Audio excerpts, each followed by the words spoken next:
O'zbekiston sharoitida hech bo'lmaganda yuzinglarni 3 ta etapda uxod qilishingiz kerak. Hamma ham etapma-etap 10 ta uxodlarni qilisha olmaydi. Shuning uchun hech bo'lmasa 3 tasini bajarishingiz kerak.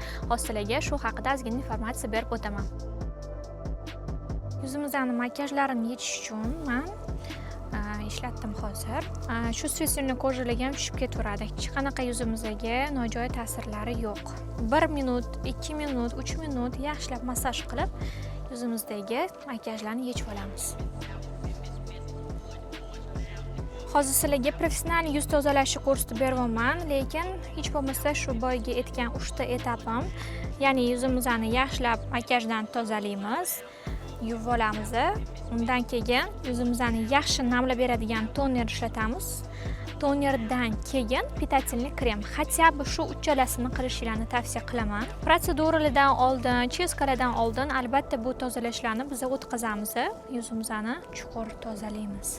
Домашний uxodga juda ham ko'p narsa bog'liq. Men yonimga kelgan har bitta patsientlarni protseduradan keyin so'rayman, домашний uxodlarida nimalar ishlatishadi. Shunga qarab agar bo'lmasa o'zim uxodlar tanlab beraman. Aytaman, agar домашний uxodni sizlar to'liq bajarsanglar, menda olgan protseduralar 6-7 oy emas, 1 yilgacha ham yetib beradi. O'zingizlarning qo'lingizda juda ko'p narsa deb aytib ketaman. Professionalniy yuzni tozalashda молочко juda ham katta ahamiyatga ega.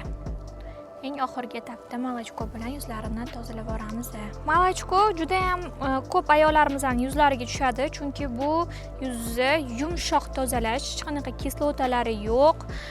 Yuzimizga qizartirish yoki allergiyalar umuman bermaydi. Poralarni ichigacha tozalab beradi, yuzimiz приятный bo'lib qoladi va bemalol bervitilizant, egzosoma va boshqa muolajalarni o'tkazishimiz mumkin.